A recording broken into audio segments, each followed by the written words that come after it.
Hello, it's Paul Tilley. Welcome back to HN2150, and today we're looking at Unit 10B, which is cost of training.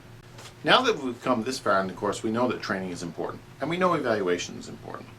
So with all that importance, then we gotta kind of assess how much training costs and how much training benefits. Most accountants would certainly want to be able to pin a hard cost on training, and they'd certainly like to be able to post a monetary benefit to training. That's challenging to do, but because of the challenge, we've had to invent or come up with ways of measuring the benefits monetarily from training. And in this unit, that's what we're going to look at. Specifically in this unit, we're going to look at the following key objectives.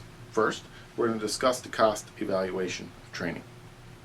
And we're going to differentiate between what's called direct cost and indirect costs. We're going to look at costing sheets and how costing sheets are used to evaluate cost. We're going to describe the cost effectiveness of training and how that cost effectiveness can be evaluated. We're going to describe the various methods of determining the cost of development, and we're going to look at the various methods for quantifying the financial benefits of development. We're going to explain the requirements for qualifying financial costs and benefits of development, and we're going to discuss non-quantitative measures of development. First, look at our costs. Natural to look at what is the cost of training, and really we got to be able to break costs down into different subcategories. First and foremost, we can pinpoint direct costs. Now, direct costs are easily identified costs that are directly related to our training.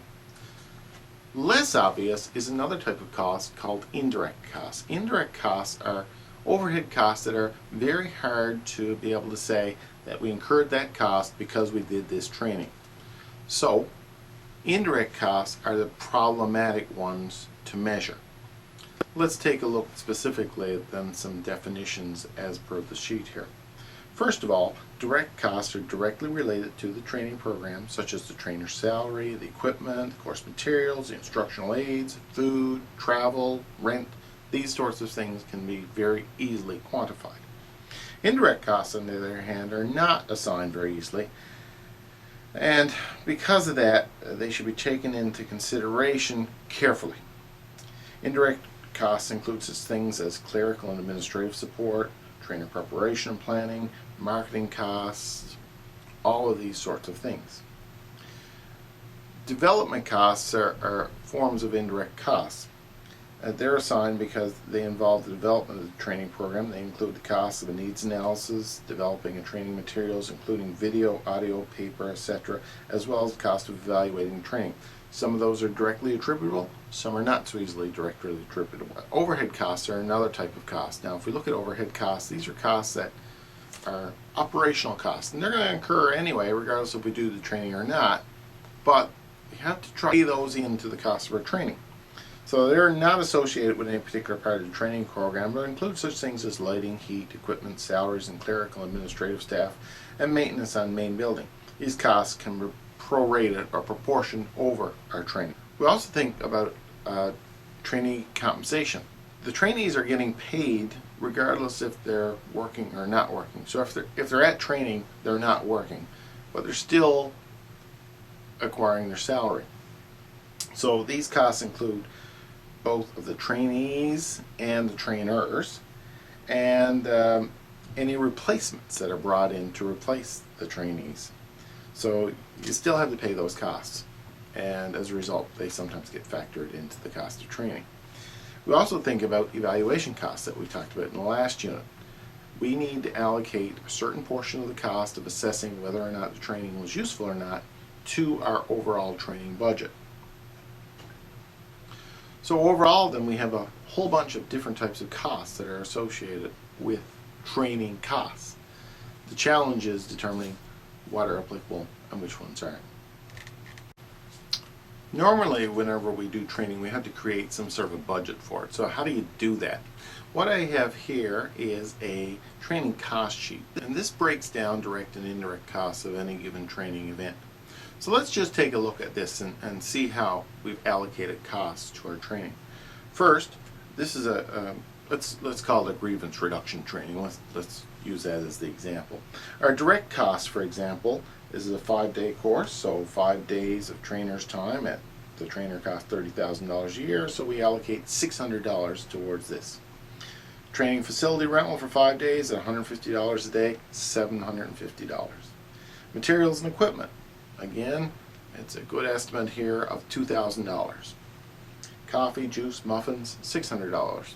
All those costs are reasonably well identified, so we consider them direct costs related to the particular seminar.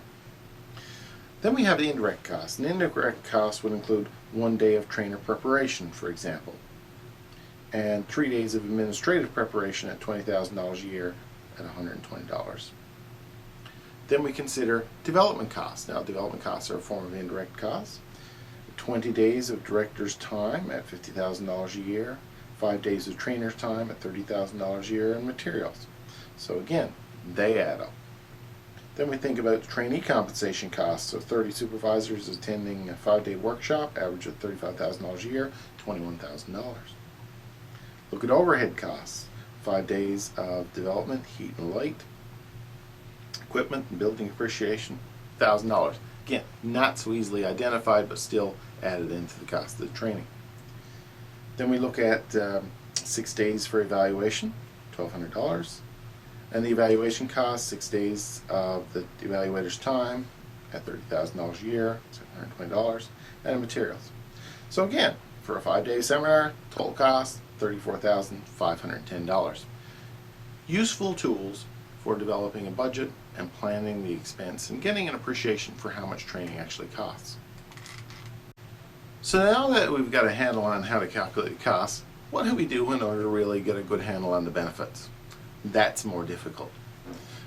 When we think about benefits, we think, how does the organization improve? How do we get more productivity? How do we add value to our organization by providing the training? And how do we put a price tag on that value? Well, it's hard. And as a result, it's sometimes difficult to get managers to estimate the value. And even when they estimate it, we are not sure how much faith we have in the numbers. And there's a good number of reasons for all those things. Lack of reliable numbers, difficult to identify the benefits, very subjective, difficult in separating actual changes from other changes that may not be, may just be perceived changes. Might not get an immediate return on investment, could be longer term. We're measuring in the short term when actually we should be measuring in the long term. All these factors come into play to disrupt the ability to measure benefit. But regardless of that, we should attempt to be able to quantify the benefits of training. And the reason for that is because when we move off, we take that benefit analysis and we compare it with our cost analysis. And this is known as a cost-benefit analysis. And when we look at cost-benefit, what we're doing is trying to assess the perceived benefits of something and put a dollar figure on it, and we use the perceived cost of something and put a dollar figure on it and compare the two. We want our benefits to exceed our costs. So the cost-benefit analysis looks at how can we determine a cost and a benefit, and how can we improve that cost-benefit relationship. So one of the tools we use in terms of cost benefit is something called a cost-effectiveness evaluation. A cost-effectiveness evaluation compares the cost of the training to the monetary benefits of the training. So the type of cost effectiveness can be done by calculating the actual cost savings based on the changes. It can also be calculated by doing a utility analysis that looks at the value of the overall improvement in the performance of the participants. We could also look at it from a cost saving point of view, and that is the financial improvement that the training was meant to correct. How much have we saved through that? And this again gives us some sort of a value statement that we can say is providing utility. Finally, I'd like to look at this concept of return on investment, which is a common one that accountants like to use. And what we mean by return on investment is we're saying, okay, we've calculated the value of the investment, how much money it costs us to do the training, and we've estimated the benefit that comes from that training. Let's look at a return. So in order to do that, we take our total benefits less the cost and divide it by the cost of the program. And that will give a figure around 1. If it's greater than 1, that indicates that our benefit was greater than our cost and that the training was beneficial, good to do. If, however, our costs exceeded the benefits, that would be a number less than 1. And a number less than 1, a cost-benefit analysis would say that's the training that we shouldn't have done. So that's a quick summary of Unit 10B. If you have any questions, please let me know.